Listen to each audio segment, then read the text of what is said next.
Tu t'es déjà demandé pourquoi certaines personnes gardent leur calme, même dans les pires moments? Pourquoi certains avancent, même quand tout semble s'effondrer autour d'eux?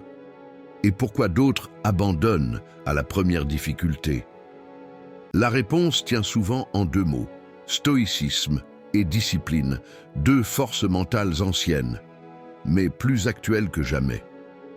Aujourd'hui, on vit dans un monde de distraction, de gratification instantanée et d'émotions non maîtrisées. Mais les stoïciens, eux, avaient déjà compris que la véritable puissance, c'est celle de se maîtriser soi-même. Alors dans cette vidéo, on va explorer ensemble ce qu'est vraiment le stoïcisme, comment il enseigne la discipline et comment toi tu peux l'appliquer concrètement pour devenir plus fort, plus stable, plus libre.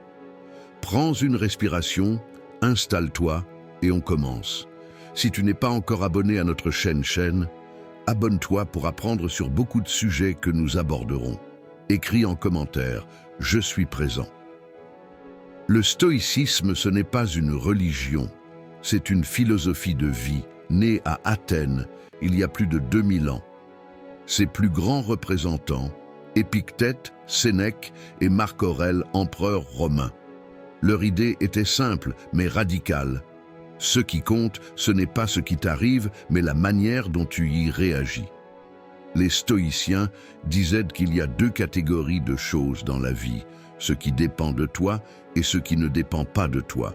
Ce qui dépend de toi, tes pensées, tes actions, tes choix. Ce qui ne dépend pas de toi, le comportement des autres, les événements, la météo, le passé. Et selon eux, la sagesse consiste à concentrer ton énergie uniquement sur la première catégorie. Pose-toi la question, combien de temps passes-tu à ruminer des choses que tu ne peux pas contrôler? Combien d'énergie tu perds à vouloir changer ce qui ne dépend pas de toi? Les stoïciens appelaient ça la tyrannie de l'extérieur. Ils enseignaient que le vrai pouvoir, c'est l'autonomie intérieure. Marc Aurèle, dans ses méditations, écrivait qu'un homme ne peut être blessé que par ses propres jugements, c'est-à-dire, si tu choisis de ne pas être offensé, tu restes libre. Et c'est là que commence la discipline stoïcienne. La discipline selon les stoïciens. Quand on parle de discipline, on pense souvent à la contrainte, à la rigidité. Mais pour les stoïciens, la discipline, c'est une forme de liberté. Parce que être discipliné, c'est ne plus être esclave de ses impulsions. C'est choisir consciemment sa direction, même quand c'est difficile. Épictète disait « Personne n'est libre s'il n'est pas maître de lui-même ». La discipline, c'est l'art de se gouverner soi-même. C'est dire non à la facilité, non à la paresse, non à la distraction, pour dire oui à ce qui te rend plus fort. Pense à un athlète. Il se lève tôt, il s'entraîne, même quand il n'en a pas envie. Pas parce qu'il aime souffrir, mais parce qu'il sait que chaque répétition le rapproche de sa liberté, celle d'être prêt. La discipline, c'est le pont entre tes intentions et tes résultats. Et c'est là que le stoïcisme devient pratique. Regarde-toi honnêtement. Dans ta vie aujourd'hui, dans quel domaine manques-tu de discipline? Sommeil, études, réseaux sociaux? Pose-toi la question. Qu'est-ce que je pourrais reprendre en main dès aujourd'hui? Parce que le stoïcisme n'est pas fait pour les théoriciens, c'est une philosophie de l'action. Sénèque disait que le plus grand mal, c'est de perdre son temps. Et il avait raison, chaque jour où tu procrastines, tu cèdes un morceau de ton pouvoir intérieur.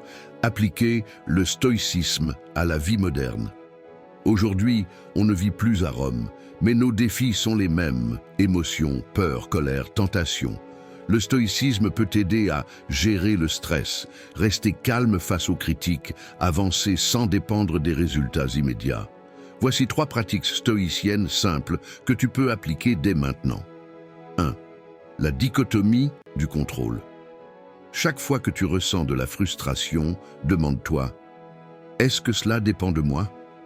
Si oui, agis. Si non, lâche prise. Ce seul réflexe peut transformer ta paix intérieure. 2. La visualisation négative. Imagine perdre ce que tu as. Ton confort, ton travail, même ta santé. Pas pour déprimer, mais pour renforcer ta gratitude. Les stoïciens le faisaient pour apprendre à aimer le présent, ici et maintenant. 3. Le journal stoïcien.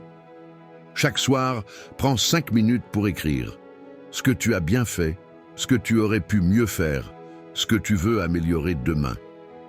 C'est une pratique d'automaîtrise et de lucidité. Un entrepreneur, un étudiant, un parent, tous peuvent vivre stoïquement, en restant calme face à l'échec, en apprenant des erreurs et en avançant avec constance. Parce que la discipline, ce n'est pas d'être parfait, c'est de continuer à progresser chaque jour. Les stoïciens nous rappellent que la vie est courte, fragile, imprévisible. Mais tant que tu gardes la maîtrise de ton esprit, tu restes libre. La discipline, c'est ce qui t'ancre dans le réel. Le stoïcisme, c'est ce qui t'élève au-dessus de lui.